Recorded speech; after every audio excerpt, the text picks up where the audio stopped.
Hi, this is Brian. Welcome back to Philosopher's Notes TV. It has been a while. It's been too long, a couple of years. I am here in our new studio in our barn outside of Austin. We're here in the country. We've got a few different studios set up here. We just finished this one. I've been so looking forward to connecting with you with these Philosopher's Notes TV episodes once again. We're going to start with a book by Abraham Maslow, Future Visions, and then I'm going to walk through some of my favorite books that I have read since we last connected via these Philosopher's Notes TVs. I've read over 100 books over that period of time. We're going to start with my absolute favorite books, and there's a lot of them. So, today, Future Visions, the unpublished papers of Abraham Maslow. Abraham Maslow passed away at 62 years old of a heart attack. 4 days before he passed away, he wrote about what he called the eudaimonia ideal that we're going to talk about today. He's one of my absolute favorite teachers. If you follow along, you know that we've covered two other books by Maslow. One called Motivation and Personality, which is kind of like a textbook on the self-actualizing individual, and another called Toward a Psychology of Being. Both of those are great, but this book gives us an intimate look at Maslow, 20th century humanistic psychologist, one of my heroes, one of my absolute favorite teachers. And the other books are, again, fantastic, but they've kind of gone through the editorial review, for publication. This is Abraham Maslow and what he was thinking in his private letters, kind of unpublished documents, etc. We have Edward Hoffman to thank. Thank you, Professor Hoffman, for putting together these unpublished papers.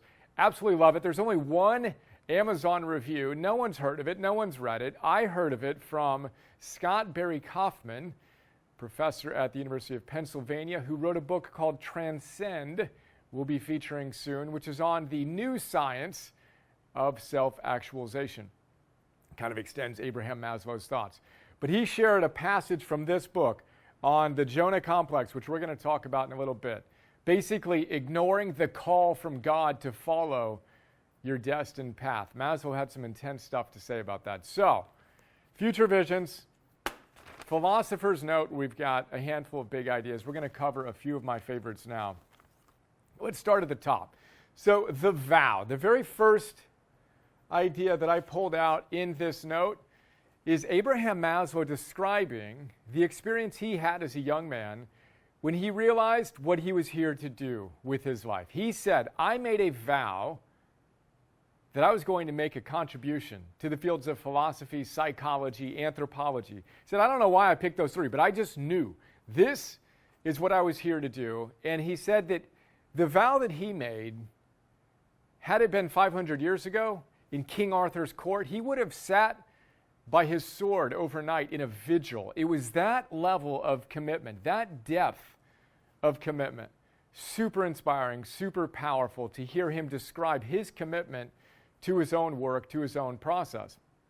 Now, in the note, I talk about the fact that, the whole idea of making a vow is just completely absent from our current society. And I talk about the fact that, King Arthur and his court, well, that's the classic hero's journey, the classic hero myth. So I mentioned Joseph Campbell. Joseph Campbell, of course, our scholar on the hero's journey, said, do you want to see what a culture looks like where we don't have rituals that celebrate making vows and doing sacred work with our lives? You want to see what a culture like that would look like? Read the New York Times. That's what happens when we divorce ourselves from our higher selves and give the world all we've got, which leads us to the second idea, which is eudaimonia. Now, when I read this, the very first words of the book, right, he said, it's a short passage, short line, but I'll quote it just because it's good. He says, the more I think of the eudaimonia society, right, ... Now, he wrote those words, which are the first words of this book, 4 days before he passed away of a heart attack. Which is a powerful thing. You make this vow, you don't know how long you have to go give your best to the world. He had a heart attack before, his health suffered, and he knew that his time may be limited. But he passionately pursued these ideas, and I should say, connecting it back to the vow, he said that there's no luckier person in the world than the one who figures out how to get paid to do what they love to do. Now, he loved psychology and studying the greatest among us, and then he created this movement. He called it eudaimonia. So I read this, eudaimonia. I'd never heard that particular kind of word combo before. It's eudaimonia. Now, a choir of angels sang for me because, again, if you're following along with our work, we talk about eudaimon, eudaimonic, or eudaimonian. Eudaimonia literally means good psyche or good soul. So psychology literally means, etymologically, the study of a soul, right? And I playfully say they wouldn't have had to add a positive before psychology to make it positive psychology if they had properly named it in the first place. And I always said eudaimonology, which is how we kick off our entire coach program, is studying a good soul. Eudaimon, good soul. So when I saw that Maslow had coined eudaimonia, and I was literally like, yes. And then I wondered, had he studied Aristotle in depth? Because Aristotle had come up with this exact same word, eudaimon. This is the highest good. It's the summum bonum. And in our mastery series for our coaches, I say, look, ancient wisdom, modern science. If we were to ask Aristotle and Martin Seligman as proxies for ancient wisdom and modern science what the ultimate purpose of life is, they'd give us the exact same answer. Aristotle would say, literally just snap, it's eudaimonia, to have a good soul. And then we translate that as happiness, but it really means to flourish, which happens to be the name of Martin Seligman, the founder of the positive psychology movement, his most recent book, Flourish. Then you ask the guys, okay, how do we live and express the best version of ourselves and truly flourish as eudaimons? Aristotle, again, one-word answer. He'd say arete. You need to, as we say again and again and again, close the gap between who you're capable of being and who you're actually being. Moment to moment to moment. Arete. We translate that as excellence or virtue, right? But it has that deeper meaning, something closer to expressing the best version of yourself moment to moment to moment. You ask Seligman, well, how do you achieve this goal of flourishing? He'd say the same thing. They founded positive psychology with the foundation being put your virtues in action. They've got some other things. PERMA is a phrase that they use that we come back to again and again in different contexts. But under it all is putting your virtues in action, which is precisely what Maslow talks about in this book, in his notes, which actually almost perfectly leads us to the fourth idea, but we'll skip that for a moment. What else do we want to talk about there? Yeah, real happiness. He juxtaposes hedonic happiness versus what we would call eudaimonic, he would call eudaimonia happiness. And the main point he makes here is that everyone wants just pure pleasure all the time. He says, no. A good life has challenges. He calls them misery privileges. Misery privileges. It's just an inherent part of a good life. Whether that's a parent getting up to be with their child, which I've done recently, or it's, a creative artist struggling to create something powerful. We're going to cover some books on Mr. Rogers. He talks about the experiences he had. He calls it being in the tortures of the damned. It was so challenging for him to produce what he did that he wanted to give up again and again and again. Well, Maslow says the good life, true happiness, is eudaimonia, which involves challenges. We need to embrace that if we want to play the game of life well, which leads us to greatness. I'm going to read a couple of quotes here. This is a good one. Checking my philosopher's notes here. Check that out at optimize.me. Get a free 2-week free trial. 600 philosopher's notes now. What do we got? 50 Optimal Living 101 classes. Over 1,000 Optimize Plus Ones, etc. So the foreword was written by a guy named Colin Wilson, who says that Abraham Maslow once asked his class, imagine being in the 50s or 60s. You're at the university, right? And you got Professor Maslow. And he looks at you and he says, hey, which of you believe you will achieve greatness? Which of you believe you will achieve greatness? And then Colin Wilson says, when they stared at him blankly, Maslow said, if not you, who then? If not you, who then? This is what he was passionate about. You're here to achieve the best, highest expression of yourself. Now, that will differ for all of us. will all have idiosyncratic expressions, but he says, very importantly, we all can win this game.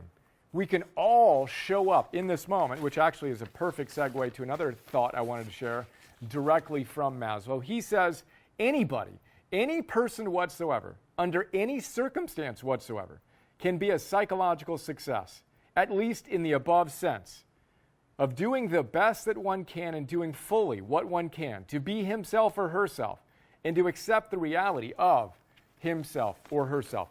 And then one of the contributions that Maslow made was he wasn't interested in studying pathology per se. He wanted to know not what the average person could do, but what the greatest among us could do. And he firmly believed that we all had the potential to become the best version of ourselves. And he said, and if I was going to summarize our entire philosophy in one word, it would be represented by this one sentence, rather. It would be represented by this symbol, which is Maslow's hierarchy of needs, boom, moving up into you expressing the best version of yourself.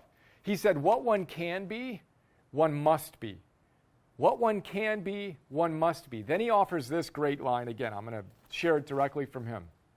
He says, if we want to answer the question, how tall can the human species grow, then obviously it is well to pick out the ones who are already tallest and study them. If we want to know how fast a human being can run, then it is no use to average out the speed of the population. It is far better to collect Olympic gold medal winners and see how well they can do. If we want to know the possibilities for spiritual growth, value growth, or moral development in human beings, then I maintain that we can learn most by studying our most moral, ethical, or saintly people. What use is it if you want to study the fastest people in the world? You're not interested in averages. So again, psychology, studies, data, all fantastic, but ultimately they're giving us averages. And what we need to do is understand what's possible. Ellen Langer, The Psychology of Possibility, and studying people who have achieved great things gives us an inkling of what we can do. And then looking back at our own best days, when were we at our best? Don't study your worst. Well, you do want to study your worst days too to know what you don't want to do. What do you do on your worst days? Know that, quit doing it. What do you do on your best days? Commit to making that prior best your new baseline, as we've talked about in a number of contexts. So, greatness, study it. A lot more we can talk about there, but I'll leave it at that. Viciousness in our culture. This is a super powerful concept that he has as well. Again, so each of these, it's almost like mini articles or even letters, etc., are brief takes on different topics. So Maslow was very, very intense about the pernicious effects, and this is actually worth reading as well, so let me find the passage here, but the pernicious effects of our society, in particular our cultural influences of television. So again, 50s and 60s. Imagine the TV in the 50s or 60s. You've got, a handful of channels, right? Rabbit ears, barely get anything. Yet at that time, Maslow said this. It's powerful. He says, this is a less pernicious destroyer of, he just mentioned, the paragraph before, he mentions Stalin and the Soviet Union back in the day, and Nazi Germany as destroyers of what he calls B values, being values. We would call them virtues, the highest ideals, right? So right after a paragraph talking about that, he says, less pernicious destroyer of B values, again, virtues, the highest versions of ourselves, but nevertheless harmful is the impact of commercial television in American society. Then he says, I believe that its influence is utterly immoral, corrupting and damaging to the human spirit, especially to children. He goes on about how they can't tell fiction from reality. And when they watch a show with a hero who then goes and eats terrible food, they don't know how to make that separation. We're actually going to talk about that in a note on Food Fix by Mark Hyman. But for now, I wonder, what would Maslow say if he was alive today? And he can look at the trillions and trillions and trillions of dollars being spent hacking our brains in the attention economy. We're going to talk about this in our episode on Cal Newport's great recent book called Digital Minimalism. We got to get control over the inputs. It's a heck of a lot more challenging and utterly immoral and corrupting today than it was 50, 60, 70 years ago when Maslow was talking about it. So if we want to live with virtue, we've got to properly understand the vice the viciousness that exists in all the inputs we are consuming. And then we move on to our fifth and final idea here, the Jonah complex. Now, this is the reason I picked up the book. I read a passage that Scott Barry Kaufman referenced from this book, and it was just one of those amazing snippets of wisdom. And literally, I'm like, that is just amazing. Then I ordered the book used, because you can't buy it new, because it's not in print, right? And I'm, take the kids out. I think we went to Whole Foods or something. I pick up the mail, down the street or whatever, like a mile away, right? Pick up the mail. Boom, got the book, drop off the kids. I'm sitting in the car, and I rip open the package, and I flip open the book. And the second place I landed was this passage. Literally read it in the car and just knew I needed to share it in the note and then in this context. But Maslow, and again, I'm going to quote, and then we'll riff on it a bit. He says, it frequently takes half a lifetime for the creatively talented individual to come to terms with one's own talent, to accept it fully, and to unleash oneself. That is, to be post-ambivalent about one's talent. And I'm going to continue. In our society, the superior individual generally learns to put on a chameleon-like cloak of false modesty or humility. Or at the very least, she has learned not to say openly what she thinks of herself and her high capacities. In order to avoid punishment, she becomes humble, ingratiating, appeasing, even masochistic. In short, due to fear of punishment for being superior, she becomes inferior and throws away some of her capacity. That is, she voluntarily diminishes her possibilities of humanness. For the sake of safety and security, she cripples and stunts herself. Then he says, you know what, that leads to neuroses, because this little representation of our need to self-actualize, he tells us the need to self-actualize right up here and become the best version of yourself is a fundamental need, as need for your need for security, connection, self-esteem, etc. We call it soul oxygen. And then he shares this idea from an historian talking about the Old Testament. And this guy called it the Jonah complex. Jonah, character in the Old Testament, God comes around and says, I have you are here to do this, right? I have a destiny for you. And Jonah's like, no, not me. I can't do that, right? And he tries to hide from God. There's one important detail. You can't hide from God. God tracks him down again and again and again. And finally, Jonah submits to this higher calling, to the path that was laid out for him by God. And Maslow talks about our biological destiny and our psychological destiny to fulfill that which we are here to do. You have capacities clamoring to be used. And we need to study the greatest among us and see what they've done to conquer themselves in pursuit, and their fears, etc., in pursuit of expressing that best eudaimonic version of themselves in service to the world via heroic vows to optimize. Again, we have a string of words we put together throughout our Mastery Series Coach program. Optimize equals optimist equals best equals eudaimon equals hero. So optimize in Latin literally means the best, right? I actually carry around in my pocket as a reminder a lanyard that we give to our graduate coaches when they graduate, right? So we've got this little thing that strings it out. The team designed this. It's super cool. So it's optimize equals optimus equals best. Again, optimize is from the Latin optimus, which means the best. In our case, we're talking about you being the best version of you. The Greeks call that a eudaimon, good soul. When you high-five the best within you, closing the gap between who you're capable of being and who you're actually being, you're a eudaimon. But that's not enough. You got to become a hero. And again, a hero etymologically means a protector. That's what the Greeks named it. It wasn't tough guy, it was protector. A hero is the one that made a vow, a resolution, a commitment to something bigger than themselves and did that vigil that Maslow is talking about here. So, Jonah complex, you can't hide from God. You have capacities that are clamoring to be used. What one can be, one must be. Now, I wrote down here, Jonah, complex, and compass.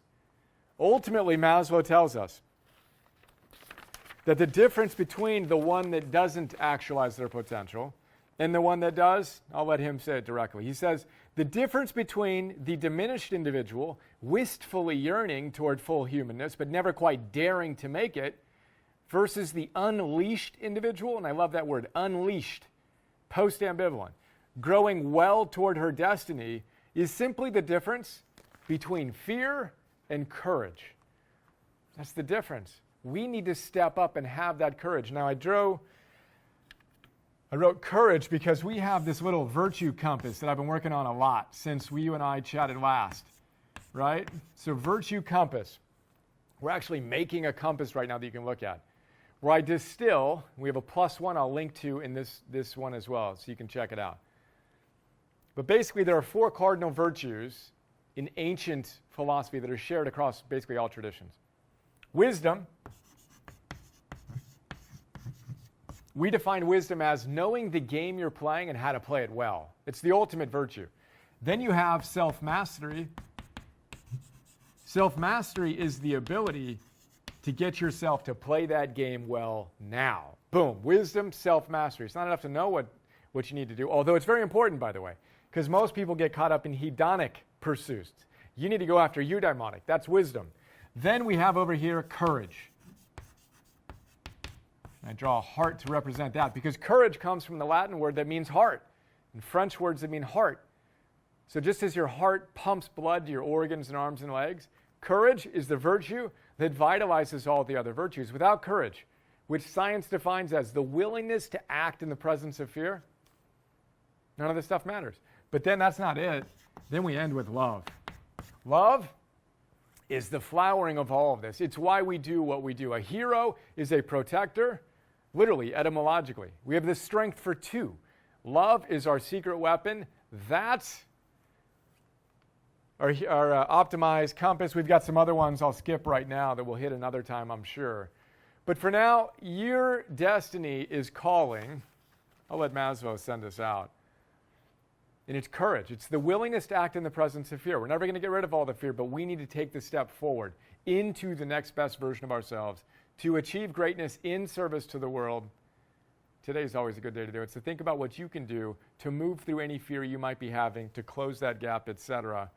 Maslow tells us, a musician, think about what you must do as you listen to this. A musician must make music. An artist must paint. A poet must write, if he is to be ultimately at peace with himself. What a man, or of course a woman, can be, he or she must be. What one can be, one must be. This need we may call self-actualization. It refers to man's desire for self-fulfillment, namely to the tendency for him to become actually in what he is potentially, to become everything that one is capable of becoming. That's our first PNTV back. I'm fired up to be back. Hope you enjoyed. Look forward to sharing more with you soon. We're doing one a day between today, September 1st, and our launch of Coach Class 4, which is January 1st. A little over 100 days. We're going to do one of these a day. And again, Optimize Coach Class 3. We've had nearly 2,000 people, optimizers, from over 70 countries around the world go through our first 2 classes, and the start of the 3rd one is literally today. You can still sign up. It's awesome. Check it out at optimize.me/coach. We've been told it's awesome. And, of course, go to optimize.me for the general Optimize Core membership. We have well over 10,000 people now from around the world, from guys that help run Navy SEAL training to executives to Olympic, medal-winning coaches to just everyday people that want to become the best version of themselves. That's $10. The coach program is $1,000, $100 a month, 300-day program. Learn more at optimize.me/coach and just optimize.me. That is all for today. That, and make today an awesome day. See ya.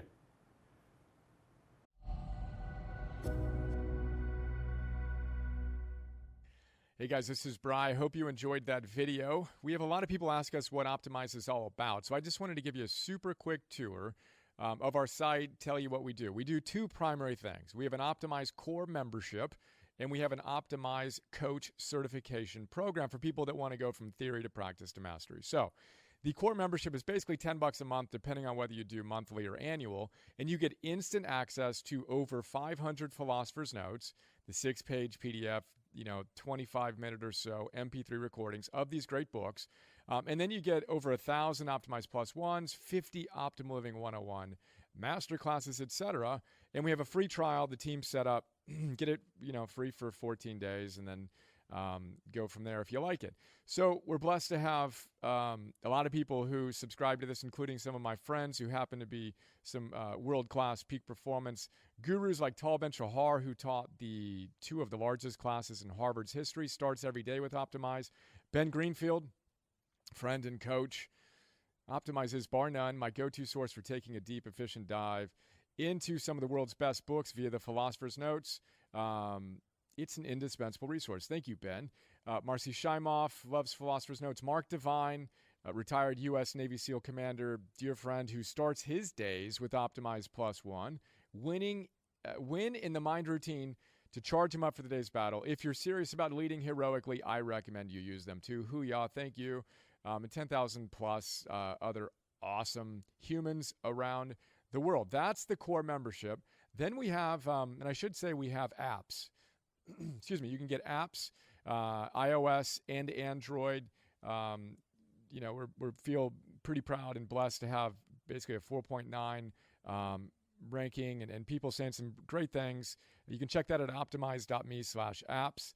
And then our coach program is all about helping you master yourself so you can serve heroically, so you can empower others to do the same. We have trained over 1,000 optimized coaches from over 50 countries. And really excited about this. This is one of the core levers for us to fulfill our mission to change the world one person at a time together, starting with you and us today. We've been told that, here's one little thought, and we have hundreds of testimonials you can check out about how it's transformed people's lives. And if you want to be a coach, your coaching practice. Now, half of the people who do this want to be coaches. The other half just want to master their lives. But Barb, a coach of ours, says, I already had 2 coaching certifications, but Optimize Coach was indisputably the most valuable I have taken. Thank you, Barb. Honored to be part of your life. You can learn more about what we're doing with Optimize Coach at optimize.me/coach. There you go. Hope you're doing great. Look forward to sharing more with you soon. Have an awesome day. See ya.